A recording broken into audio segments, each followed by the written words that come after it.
Caste Sensex కులగణన చాలా కాలంగా జాతీయ రాజకీయాల్లో తరచుగా వినిపిస్తున్న అంశం. జాతీయ స్థాయిలో కులాల లెక్కలు తేల్చాలని ప్రధాన ప్రతిపక్షం కాంగ్రెస్ పార్టీ డిమాండ్ చేస్తుంది.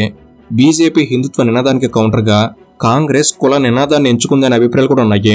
కాబట్టి జాతీయ స్థాయిలో కాంగ్రెస్ పార్టీ చేస్తున్న డిమాండ్కి మరింత ఊతం ఇచ్చేలా తెలంగాణలో కాంగ్రెస్ పార్టీ కులగణన నిర్వహించి రాష్ట్రంలో ఉన్న జనాభాలో ఏ కులం వారు ఎంతమంది ఉన్నారు అనే లెక్కలు తెలిసింది. తెలంగాణ ప్రభుత్వం నిర్వహించిన కులగణన సాగ్గా చూపించి రాహుల్ గాంధీ పార్లమెంట్లో కేంద్ర ప్రభుత్వాన్ని ప్రశ్నించారు. అలా తెలంగాణ కులగణన గురించి జాతీయ స్థితిలో చర్చ జరుగుతున్న సమయంలో తెలంగాణ ముఖ్యమంత్రి రేవంత్ రెడ్డి గారు ప్రధాని నరేంద్ర మోడీ గారి కులాలను ఉద్దేశించి చేసిన వ్యాఖ్యలు రాజకీయంగా మరోసారి చర్చనీయాంశం అయ్యాయి. మోడీ గారు పుట్టుకతో బీసీనే కాదు, మోడీ గారు గుజరాత్ ముఖ్యమంత్రి అయిన తర్వాత ఆయన తన కులాన్ని బీసీలో కలుపుకున్నారు అని రేవంత్ రెడ్డి గారు చేసిన వ్యాఖ్యలు పొలిటికల్ టర్న్ తీసుకున్నాయి. ఒక్కొక్కరిగా బీజేపీ నాయకులు సైతం ఈ విషయం మీద స్పందిస్తూనే ఉన్నారు. మోడీ గారి కులం గురించిన ప్రస్తావన ఈ రోజు తెర మీదకి వచ్చింది కాదు.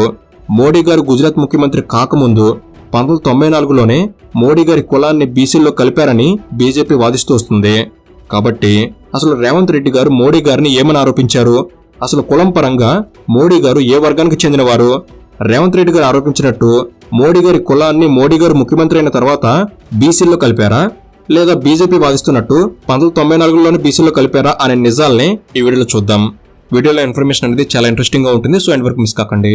అండ్ ఇలాంటి మరెన్నో ఇన్ఫర్మేటివ్ వీడియోస్ ని మీ కొరకు తెచ్చేందుకు మీ సపోర్ట్ గా ఈ వీడియోకి జస్ట్ లైక్ చేయండి చాలు. సో లేట్ చేయకుండా let's get into the video.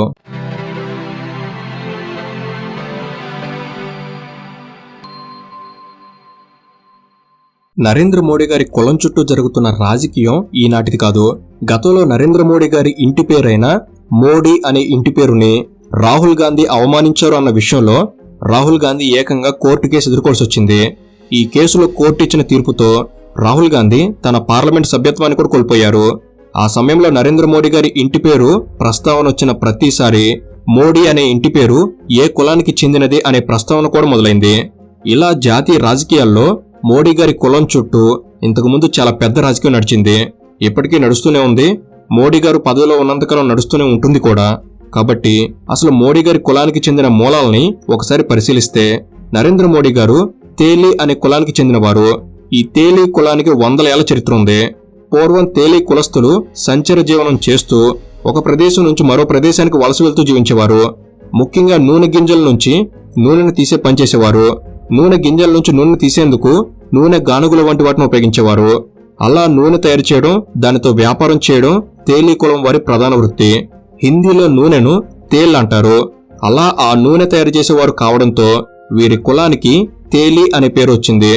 కాలక్రమంలో తేలి కులం వారు మహారాష్ట్ర, రాజస్థాన్, బీహార్, జార్ఖండ్, ఛత్తీస్గఢ్, ఉత్తరప్రదేశ్, గుజరాత్ ఇలా ఉత్తర భారతదేశంలో మెజారిటీ రాష్ట్రాల్లో తేలి కులస్తులు స్థిరపడ్డారు. కానీ 15-16 శతాబ్దాల్లో ఎక్కువగా తేలి కులం వారు ఎక్కువగా గుజరాత్లో స్థిరపడ్డారు. నేపాల్, పాకిస్తాన్ వంటి దేశాల్లో కూడా తేలి కులస్తులు వలస వెళ్లి స్థిరపడ్డారు.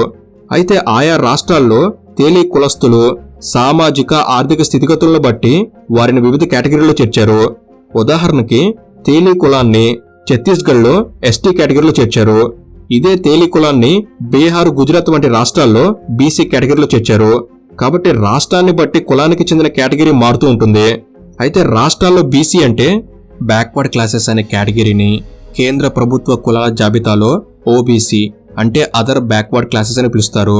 కాబట్టి బీసీ అన్న ఓబీసీ అన్న ఒకటే. అయితే రాను రాను తేలి కులంలో ఉపకులాలు ఏర్పడ్డాయి. అలా ప్రధానంగా మోద్గాంచి, తేల్గాంచి, తేలి సాహు, తేలి రాథోడ్ ఇలా తేలి కులంలోనే అనేక ఉపకులాలు ఏర్పడ్డాయి. వీరంతా కాలంతో పాటు వీరి కుల వృత్తి అయిన నూనె తీయడం కూడా చాలా మంది ఆపేశారు. వివిధ ఇతర వృత్తుల్లో స్థిరపడ్డారు.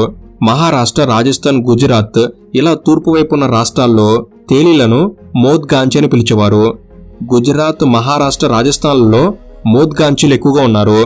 మోద్గాంచి ఉపకులంలో ఉన్న చాలా మంది ఇంటి పేరు మోడీ అని ఉంటుంది.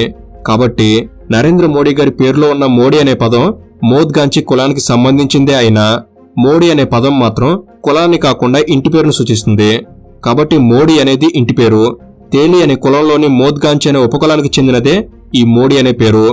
మోడీ లేదా మోదీ ఎలా పిలిచినా ఒకటే. మోడీ, మోదీ రెండు పాదాలకు ఒకటే అర్థం. కాబట్టి ఇది మోదీ అనే ఇంటి పేరుకు కులంతో ఉన్న సంబంధం.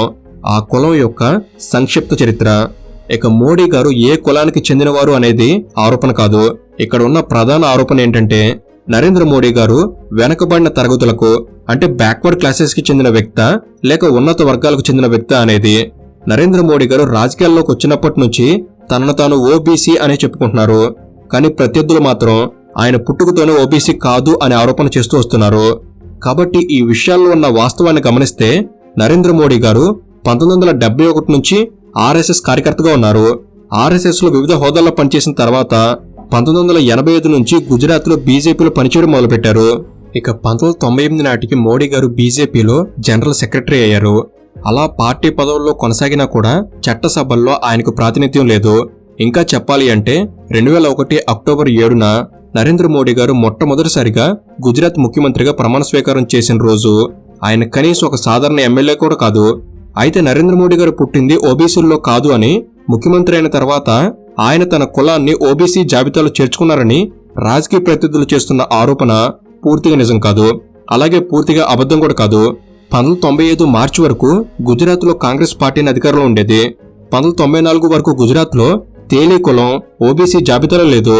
1994లో అప్పటి కాంగ్రెస్ ప్రభుత్వం ఒక సర్క్యులర్ ద్వారా తేలీ కులాన్ని దాని ఉపకులాలని ఓబీసీలో చేర్చింది. అయితే ఈ సర్క్యులర్ మాత్రం వెంటనే అమల్లోకి రాలేదు. 2004 ఏప్రిల్ 4న అప్పటి బీజేపీ ప్రభుత్వం అధికారికంగా తేలీ మరియు ఉపకులాలని గుజరాత్ ఓబీసీ సెంట్రల్ లిస్ట్ లో చేర్చింది.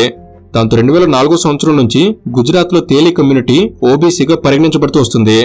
ఇక్కడ టైం లైన్ ఒకసారి గమనిస్తే 1994లో కాంగ్రెస్ ప్రభుత్వం సర్క్యులర్ జారీ చేసినప్పుడు మరియు 2004 సంవత్సరంలో బీజేపీ ప్రభుత్వం అధికారికంగా తేలీ కమ్యూనిటీని ఓబీసీలో చేర్చినప్పుడు ఈ రెండు సందర్భాల్లో మోడీ గారు పదవిలో లేరు.